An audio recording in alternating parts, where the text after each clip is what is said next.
Au pouvoir pendant 63 ans, il a traversé les périodes les plus obscures de l'histoire et assisté à la transformation de son pays. Voici l'histoire de Hirohito, l'empereur du Japon. Né en 1901 au palais d'Aoyama, Hirohito est le fils aîné de l'empereur Taisho et de l'impératrice Teimei. Éduqué pour incarner la tradition impériale, il voyage en Europe dans les années 20, devenant le premier héritier impérial japonais à voyager hors de son pays. À son retour, il était nommé régent du Japon afin d'épauler son père, atteint d'une maladie cérébrale. 5 ans plus tard, en 1926, Hirohito devient le nouvel empereur après la mort de son père. Son nom de règne, Showa, signifie paix éclairée. Cependant, son règne commence dans un Japon en crise. La montée du militarisme, les tensions sociales et la quête de ressources poussent le pays vers l'expansionnisme. Dans les années 30, le Japon adopte une politique militariste agressive et envahit la Mandchourie puis la Chine, marquant le début d'une expansion impériale brutale. Pendant la Seconde Guerre mondiale, Hirohito reste une figure ambiguë. En tant qu'empereur, il est officiellement une divinité vivante selon la loi, mais son rôle dans la prise de décision reste flou. Certaines sources suggèrent qu'il approuvait les actions militaires, tandis que d'autres le présentent comme un souverain contraint par ses généraux.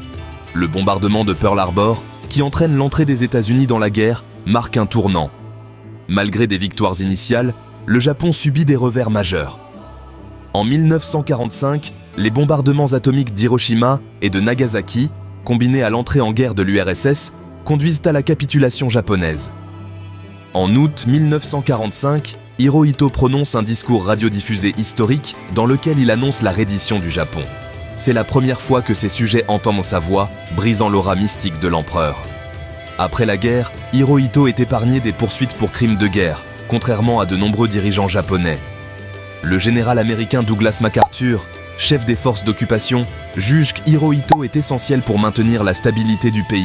Dès 1946, Hirohito renonce publiquement à son statut de divinité, devenant un simple monarque ordinaire. La nouvelle constitution de 1947 transforme le Japon en une monarchie constitutionnelle, réduisant l'empereur à un rôle purement symbolique. Hirohito devient alors le représentant d'un Japon pacifique et démocratique, jouant un rôle clé dans la réhabilitation internationale du pays. Dans les décennies suivantes, il assiste à la transformation spectaculaire du Japon en une puissance économique mondiale. Passionné de biologie marine, il publie des travaux scientifiques et se concentre sur des activités cérémonielles. Ces dernières années sont marquées par des visites d'État et une volonté de réconciliation, notamment avec les anciens ennemis du Japon. Hirohito meurt le 7 janvier 1989, laissant un héritage complexe,